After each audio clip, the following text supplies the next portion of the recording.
Good morning, स्वागत है आपका आज का नए दिन में। और जैसे कि आपको पता है कि मैं होंडा हाइनेस ओन करता हूँ और होंडा हाइनेस से मैं अपने अप्रॉक्सिमेट 8,500 किलोमीटर पूरे कर चुका हूँ। वो मैंने परचेज़ करी थी और फर्स्ट राइड लगाई थी मैंने तुंगनाथ की। और तुंगनाथ राइड के बाद मैं उसको लेके गया लद्दाख। और फिर मैं उसको लेके गया अभी अपना धर्मशाला, बीर बिलिंग, मकलोडगंज, मतलब पूरा वो सर्किट हमने वहाँ पे ट्रिप करा वो 4 दिन का। मैं अपनी टीम के साथ गया था, मिराकी राइडर्स के साथ। और इन फ्यूचर और भी राइड लगाने वाले हैं हम लोग अच्छी-अच्छी। तो मैं आपको बताना चाहूँगा कि मेरे पे बहुत सारे ऐसे क्वेश्चन आते हैं कि भैया इसमें रस्टिंग होती है और इसके रियर सस्पेंशन स्टिफ हैं या फिर इसके। अब हम ना वन बाय वन पे बात करते हैं। देखो, रस्टिंग का इश्यू मुझे एक्सेसरी के साथ तो आया जो मैंने जाना की लगाई थी। लेकिन मुझे ऐसा कोई रस्टिंग का इश्यू अभी तक दिखा नहीं अपनी बाइक में, क्योंकि अब कंपनी भी थोड़ा-सा अवेयर हो गई है। हर सर्विस पे उसको एंटी रस्ट स्प्रे उसके अंदर करते हैं। हम बोलते हैं भैया रस्टिंग का इश्यू हम भी सुनते हैं। तो एंटी रस्ट स्प्रे जहाँ-जहाँ लग सकता है वहाँ मार देते हैं वो लोग। तो ऐसा कोई इश्यू फिलहाल है नहीं मेरे साथ 8,500 किलोमीटर तक। फिर कई बोलते हैं कि भैया इसके अलॉय व्हील बैंड का इश्यू आता है। देखो, मैंने इसको लद्दाख में चलाया, मैं इसको तुंगनाथ ले गया, मैं अभी भी हिमाचल गया था तो क्या होता था कि हम राइड कर रहे हैं, तो राइड करते में जब बीच में मतलब सड़क पे गड्ढा आ जाता है। अब आप लगा लो कि 20 बाइकें थी, 20 बाइक चल रही हैं या व्हाटएवर, मैं भी चल रहा हूँ 100 की स्पीड में चल रहा हूँ। अगर सामने कोई गड्ढा आ जाता है, मतलब पैचेज़ आते हैं गड्ढे के, इतने गहरे-गहरे ऑलमोस्ट गड्ढे आ जाते हैं। तो उसमें ऐसा तो हो नहीं सकता कि मैं सडनली ब्रेक मार दूँ या फिर मैं एकदम राइट लेफ्ट ले लूँ, क्योंकि सारी गाड़ियाँ अपने हिसाब से चल रही होती हैं। तो गड्ढे कूदते हैं, ठीक है? तो मेरे को तो अलॉय बैंड का ऐसा कोई इश्यू आया नहीं।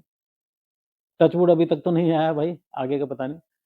और देखो, मैंने इसको हर टेरेन में चला के देखा। जैसे मैंने आपको बताया कि थोड़ा-सा उमलिंगला के अंदर इश्यू आया था कि पावर लैगिंग वो अच्छी-अच्छी बाइकों में होती है वहाँ पे, ठीक है? तो वो कोई ऐसा इश्यू था नहीं। मतलब वो नेचुरल सी बात है यार, जो बाइक जिस पर्पज़ के लिए ट्रैक, क्योंकि अगर आप 17,000, 18,000, 19,000 फीट छोड़ दो, तो नीचे तो बाइक की परफ़ॉर्मेंस इतनी धांसू है कि और फ्यूल एफिशिएंट इतनी है, माइलेज मेरे को जो मिल रही है वो 40 से 45 की माइलेज मिल रही है, क्योंकि देखो मैं लोकल इसको चलाता नहीं हूँ, हाईवे पे चलाता हूँ। और ब्रेकिंग का इश्यू कभी कोई आया ही नहीं। जैसे मेरी लास्ट बाइक थी, वो क्या होता था कि हम चलाते थे, तो बाइक के ब्रेक फेल हो जाते थे, कहीं ज़्यादा स्टिफ पे चला रहे हैं। इसको मैंने मतलब हर टेरेन में चला के देखा। अब बहुत ज़्यादा स्टिफ उतरता है तो ब्रेक ज़्यादा यूज़ होती है, रियर ब्रेक ज़्यादा यूज़ होती है। तो टच वुड कोई इश्यू आया नहीं मुझे ऐसा अभी तक हाइनेस को लेके। बाकी मैंने इसको लद्दाख ट्रिप करा, आपने मेरा पूरा लद्दाख सीरीज़ देखा। नहीं देखा तो आप देख लेना। बहुत बहुत सर्वाइविंग रहा हमारे लिए कि वहाँ प्रोटेस्ट भी हो गए, ठीक है? लेह में प्रोटेस्ट हो गए, ब्रिज कोलैप्स हो गया, खाने को नहीं मिला। वो सारी चीज़ें थी उसका, वो भी एक मोमेंट था उसका। तो और अभी मैंने रिसेंटली मैं इसको लेके धर्मशाला गया। धर्म से यहाँ से Delhi to Dharamshala one shot में नापा हमने। और धर्मशाला के बाद अगले दिन हम बीर बिलिंग गए, जो कि वहाँ से ज़्यादा नहीं है, 35-40 या 80 किलोमीटर होगा, 35 के आसपास। अप्रॉक्सिमेट 5-10 किलोमीटर ऊपर-नीचे हो सकता है। तो बीर बिलिंग गए, वहाँ पे मैंने पैराग्लाइडिंग करी, ज़िंदगी में पहली बार पैराग्लाइडिंग करी। बड़ा मज़ा आया, डर भी लग रहा था, लेकिन करा। मैंने कहा डर के कब तक रहेंगे भई, करना पड़ेगा जब मन में इच्छा है तो। तो वो भी करा बीर बिलिंग, फिर मकलोडगंज गए, बहुत सुंदर जगह, मोस्टली फॉरेनर ही होते हैं वहाँ पे। और बहुत सुंदर जगह थी, मकलोडगंज गए। और मकलोडगंज में ऐसा कुछ नहीं है कि मैं आपको दिखाऊँ कि भई मतलब बहुत कुछ डिफरेंट है, कुछ यूनिक है या फिर वहाँ पे कुछ ऐसा कोई स्पॉट है। आप मकलोडगंज जाओ तो सिर्फ़ वेदर एन्जॉय करने जाओ, वेदर बहुत अच्छा है, क्लाइमेट बहुत अच्छा है। ओल्ड स्कूल टाइप वाइब्स आती है वहाँ पे, जैसे ओल्ड विलेजेस होते हैं। और वो क्योंकि अंग्रेज़ों का बसा हुआ टाइम है, अंग्रेज़ों ने बसाया था उसको। और कोई वहाँ के गवर्नर थे, मैक्लोड, क्या था उनका नाम? मैं भूल भी गया, सॉरी। वहाँ ब्रिटिश गवर्नमेंट के गवर्नर थे मैक्लोड, तो उनके नाम पे वो अभी तक है। वो बड़ी हैरानी की बात है कि यार, कि अंग्रेज़ जिन्होंने हमारे ऊपर राज करा, जिन्होंने हमारे पे रूल करा, जिन्होंने हमें प्रताड़ित करा, आज भी उनके नाम पे चीज़ें हैं। तो थोड़ा-सा अजीब-सा लगता है, लेकिन चलो, कभी न कभी ध्यान जाएगा गवर्नमेंट का। और बस उसके बाद हम लोग बैक टू पवेलियन, क्योंकि 1 दिन जाने में लगा, 1 दिन हम गए थे बीर बिलिंग, दूसरे दिन मैक्लोडगंज, तीसरे दिन फिर हम बैक टू पवेलियन आए। मैंने वहाँ से भी 500 किलोमीटर के आसपास इसको बहुत नापा। मतलब मैं जो हाइनेस अपनी यूज़ करता हूँ, वो ऑलमोस्ट मैं ज़्यादातर इसको राइड के लिए यूज़ करता हूँ। मैंने कभी पर्सनल यूज़ के लिए इसको यूज़ नहीं करा, क्योंकि पर्सनली मैं तो या तो अपनी गाड़ी पे होता हूँ, या लोकल जाना होता है तो मेरी एक्सट्रीम 125 है, उसमें कर लेता हूँ। और एक्सट्रीम 125 के अंदर भी देखो हीरो ने क्या काम करा है। जो मैंने अभी ली है, मुझे 7-8 महीने हुए होंगे, अभी रिसेंटली हीरो की एक्सट्रीम 125 आई है नई। उसके अंदर उन्होंने turn by turn navigation, colour TFT display, dual channel ABS, cruise control तक दे दिया, बताओ। 125 सीसी की बाइक में क्रूज कंट्रोल, जो कि एक सुपर बाइक का फीचर होता था पहले। और मैंने खुद इतने टाइम के बाद पहली बार केटीएम में क्रूज कंट्रोल देखा था, 390 एडवेंचर में दिया उन्होंने। फिर उसके बाद टीवीएस की आरटीएक्स के अंदर आया वो ऑप्शन कि भाई क्रूज कंट्रोल है, और हीरो ने 125 सीसी की बाइक में डाल दिया। तो आप समझ सकते हो कि जो हीरो की एक्स पल्स जो आ रही है 420 या 421 सीसी का कुछ इंजन है उसके अंदर आप सोचो क्या-क्या फीचर होंगे। तो बड़े अच्छी बात है, मतलब यार ये इन चीज़ों का हवा बना हुआ था, अब देखो। और मात्र 1,25,000 रुपए में एक्स पल्स जो लेटेस्ट एडिशन है, उसके अंदर आपको ये सारे फीचर मिल जाते हैं। जबकि होंडा ने मतलब इसके अंदर स्विचेबल ट्रैक्शन कंट्रोल तो दिया हुआ है, स्विचेबल एबीएस नहीं दिया। लेकिन कहीं न कहीं ना हर जगह कॉम्प्रोमाइज़ करना पड़ता है। आपको हीरो के इंजन के साथ कॉम्प्रोमाइज़ करना पड़ेगा। हो सकता है कि मतलब छोटी बाइकों में तो यार हम ट्रैवल नहीं कर सकते ना इतना लंबा कि आप उसको 125 सीसी को 500 किलोमीटर घसीट दो। आप करने को तो कुछ भी हो सकता है, आप ज़बरदस्ती वाली बात हो जाती है, लेकिन जो स्मूथनेस हमें होंडा के अंदर मिलती है और रिफाइनमेंट मिलती है, जो हम ईज़िली 500 किलोमीटर नाप देते हैं, वो बात तो एटलीस्ट नहीं आ पाएगी। वो तो नेचुरल सी बात है, जितना अगर कल को मैं ट्रांसलैप लूँगा तो उसमें और ईज़ी हो जाएगा मेरे लिए राइड करना। तो मार्केट में 3-4 कॉम्पिटिशन बाइक भी अभी आने वाली है, जैसे केटीएम 390 एडवेंचर आज की डेट में सबसे बेस्ट बाइक है फॉर ट्रैवलिंग एडवेंचर बाइक में। और हिमालयन आ रही है 750, पर हिमालयन का ये रहता है कि थोड़ा-सा वो वेट का इश्यू रहता है कि वेट ज़्यादा। हाँ, बीएमडब्ल्यू की F450 आ रही है एडवेंचर बाइक, जो बहुत अच्छी बाइक है, जिसका देख के मन करता है कि हाँ, इसे लेना चाहिए। एक तो क्या है, इनलाइन ट्विन है, जो पैरेलल वर्किंग होती है एक साइड, जो रॉयल एनफील्ड का फीचर है कि इनलाइन ट्विन होता है, कि वो gate to gate, back to back उसको टॉर्क मिलता रहता है। तो जो ट्विन सिलेंडर इंजन है, नेचुरल सी बात है, उसके अंदर वाइब्रेशन कम हो जाती है। तो F450 आई है, उसके अंदर सारे फीचर हैं, इनलाइन ट्विन है, क्रूज कंट्रोल है, हीटिंग ग्रिप्स है, और मतलब सबसे बड़ी बात क्या है कि वो अप्रॉक्स मेरे ख्याल से 5 लाख के आस-पास आएगी।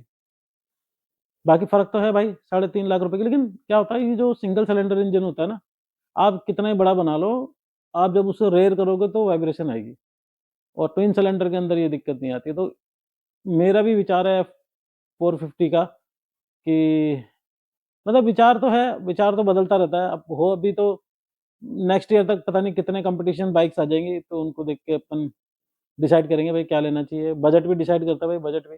लेकिन हाइनेस है ना जो, मैं इसको बेचूँगा नहीं कभी, होंडा हाइनेस को। ये इतनी प्यारी बाइक है ना, मतलब 350 सीसी के अंदर इतना रिफाइनमेंट, इतनी स्मूथनेस, और ट्रबल फ्री बाइक है, दिक्कत ही नहीं देती कोई। ये बाइक ऐसी है जिसको लेके आप मतलब आँख मीच के ब्लाइंडली बिना पेचकस के भी निकल सकते हो। इसमें सिर्फ़ आपको तेल डलाना है और टाइम से सर्विस करानी है। तीसरा, इस बाइक का कोई खर्चा नहीं है। हाँ, गिरना पड़ना, टूट-फूट वो अलग चीज़ है, लेकिन बाइक बड़ी मज़ेदार है भाई। मैं शायद ही इसको बेचूँगा, इसको अपने पास ज़रूर रखूँगा मैं। मतलब इससे चाहे लोकल कर लो आप, चाहे इससे लोकल इधर-उधर की राइड कर लो, या हाईवे राइड कर लो, हर चीज़ में परफेक्ट है भाई। होंडा के इंजन की तो मान गए, तारीफ़ है। मतलब मैंने भी पहली बार ली है देखो होंडा, और ऐसा नहीं कि मेरे को कोई भई कोई इंसेंटिव मिला है या कोई प्रमोशन मिलती है, कुछ है। मैं चला रहा हूँ तो आपको बता रहा हूँ, ताकि आप भी अगर अपना पैसा इन्वेस्ट करो ना, तो इस पे कर सकते हो। क्योंकि मैंने देखा 350 सीसी की बाइक, नॉर्मल जो बाइकें होती हैं, मैं किसी का नाम नहीं लूँगा, वो जाती हैं तो अभी मेरे दोस्त के पास थी, पुनीत जी के पास, उन्होंने अपना गोप्रो निकाला और पॉकेट में रख लिया अपने टैंक बैग में। अब उनने जो उसपे स्क्रू टाइट करा हुआ था ना, भाई गोप्रो निकाल लिया, उसका स्क्रू उस पे लगा रखा था। उन्होंने मैक्सिमम 100 किलोमीटर चलाई होगी, वो स्क्रू ही गिर के गया निकल के, मतलब इतनी वाइब्रेशन थी बाइक के अंदर, ठीक है? अब वो वाइब्रेट करते-करते निकल गया। और हीरो में मैं अपना चश्मा टॉप बॉक्स के ऊपर रख के भूल गया था। मतलब तेज़ नहीं था, हिल पे ड्राइव थी। लेकिन ये लगा लो वो चश्मा एक मेरे दोस्त ने मुझे आवाज़ लगाई, "भाई, भाई, भाई, भाई, रुको, रुको, रुको।" मैं वहाँ रुका। उन्होंने मुझे उठा के दिया चश्मा कि ये चश्मा तो आपका यहीं रह गया। तो मतलब वहाँ मुझे ऐसा लगा यार कोई और बाइक होती तो अब तक तो टॉप बॉक्स में, ख़ैर वो टॉप बॉक्स में उसका एक ऐसे नहीं बोलूँगा, ये जो साइड स्टिप है वो हल्की अटकी हुई थी, तो शायद उसकी वजह से, लेकिन फिर भी मतलब किसी का स्क्रू खुल के गिर रहा है, किसी का चश्मा भी नहीं गिर रहा। तो होंडा के अंदर बात तो है। और कोशिश रहेगी इन फ्यूचर अगर मेरे को कोई ऑप्शन मिला मेरे बजट का, तो मैं शायद इससे अपग्रेड भी करूँ तो होंडा में ही करूँ। ये मेरे मतलब इतना ट्रस्ट हो मुझे उस पे हो गया। तो भाई अपने को तो ना कोई रस्टिंग इश्यू आया फिलहाल टिल द टाइम, आगे कुछ आएगा तो मैं बताऊँगा। ना मेरे को अभी तक कोई अलॉय से प्रॉब्लम है, ना मुझे इसकी जो रियर सस्पेंशन है, एक तो मैं पिलियन बिठाता नहीं हूँ, क्योंकि मैं लॉन्ग राइड पे भाई अपना तो खुद देख सकता हूँ। किसी की रिस्पॉन्सिबिलिटी नहीं ले सकता पिलियन, लेकिन हमने बीच में लोगों को कई बार लिफ्ट भी दी है। चलाई है या फिर स्टिफनेस तो पता चल जाता है क्योंकि इतने सारे बैग रखे रहते हैं। ये लगा लो कि लद्दाख ट्रिप पे 2 सैडल बैग थे मेरे पास। एक टेल बैग था, एक टॉप बॉक्स था। उसके बावजूद भी ना बाइक इतनी स्मूथ थी कि आप ऐसे हाथ फैला लो, मजा ले बाइक अपनी जगह से टस से मस हो जाए। मतलब हैंडल-वैंडल कुछ नहीं, बहुत बढ़िया। और जितना वेट रहता है ना, उतनी ज़्यादा सीधी चलती है। उतनी ज़्यादा मज़ेदार हो जाती है, उतनी ज़्यादा और भी जो थोड़ा बहुत हिलना-डुलना होता है, वो भी बंद हो जाता है। तो भाई वैल्यू फॉर मनी प्रोडक्ट है, मतलब मज़ा आ गया इसको चला के ना।